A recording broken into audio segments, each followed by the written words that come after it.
what male and female in this world should do. Huh? Of course, all right, let's take it another way. That we're all female, all jivas. That Krishna is the only male and we're all female. That's also another way of looking at it. Jai Radha Jai Jagannath Gauri Subhadramaya, Jai Bhavata, Jai Krishna Radha.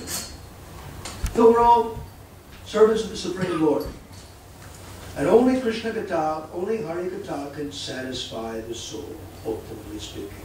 To the extent we're getting that, then the burdens of our stupid body is tolerable.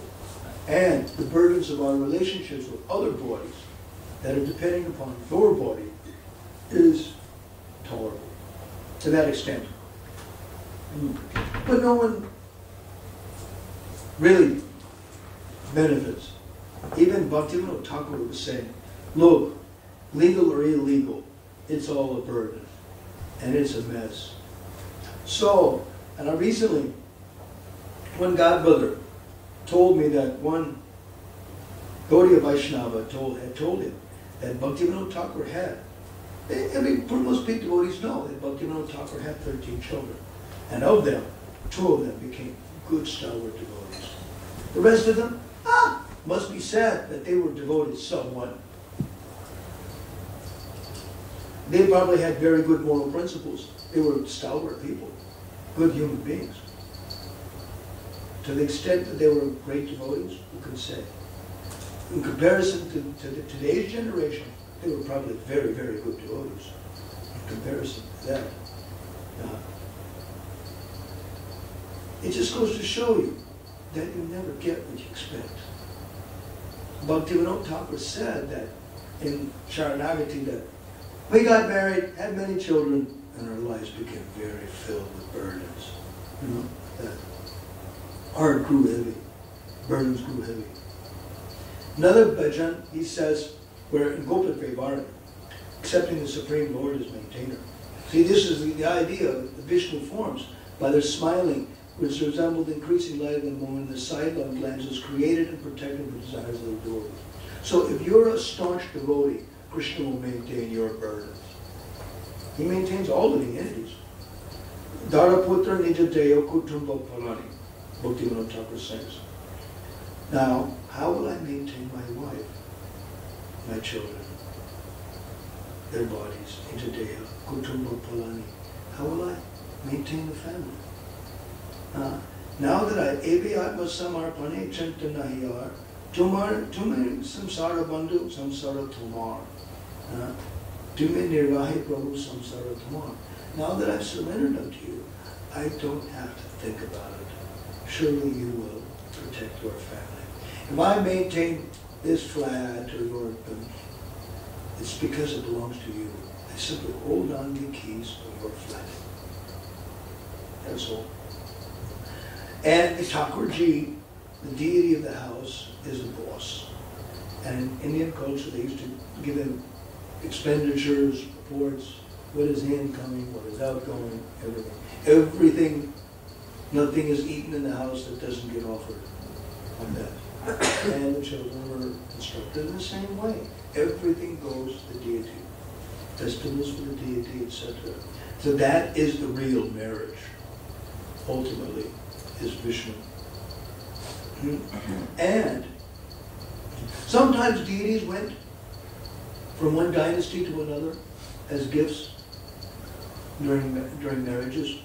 Just like it was described that a deity went from the Raghuvamsha to the Surya Vamsha, that by marriage, intermarriage, the deity of Narayana went. Could be that the girl was very attached to the deity, and therefore the parents gave that deity as a dowry to the daughter, and she went to her husband's house. In Rajasthani culture, they say, for a daughter, you pay once, but a son, you're paying the rest of your life. Because your son brings his wife in the house and all like that, and you're paying, you continue to pay until you die. Daughter, you only have to pay once for the dowry, but for your son, you got to pay for the rest of your life. How much does it cost to get married? I don't know. I'm still paying for it. You know. jokes are always there. But ultimately, it's Lord Vishnu that satisfies the heart full of desires. You don't get what you want. You get what you deserve. But the devotee, that's in the mundane sense, but if the devotee wants to serve the Supreme Personality of Godhead, then by the grace of the Supreme Lord, your desires can be fulfilled proportionate to your purity of desire, beyond your karma. That is amazing. Mundane speaking, we were not to deserve it. Our karma does not give that. May not give that. But if you want to do it to serve Krishna, to please Krishna or Krishna's Priya, Tulsi Rani, like that, if you want to serve them, then they'll do it. Because another aspect of the Lord is Kamapala. Dauji is glorified in Bhakti Sandarbha as Kamapala, Jiva. And the Supreme Personality of Godhead and Vishnu Murtis are known as the Kamapala. There's a beautiful verse from Bhojanivan by Kalidas. It says, Ujvala Varanam. His form is splendorous. Krishna Rupam, the form of Krishna. Jaladhara Rupa, Krishna Balarama, the form of a cloud. Krishna and Balarama. Jayatama Jayatama Krishna Shasha Rupa. Glorious to that dark and fair forms. Bhaktamana Vansha Purna Karta. Whatever the hankering of the devotees is, they completely fulfilled it. So when I heard that in Vrindavan from one Pandit, I said, is it Shashi? Is that a typo? From Shasha. Shasha means rabbit. And Shashi means the moon. Is it a typo? I asked. Shouldn't it be Shashi? He said, no, it's Shasha. How? Do you see that full moon there? Yes. You see that little rabbit in the moon? Yes. That is Balarama's whiteness, the soft rabbit in the moon.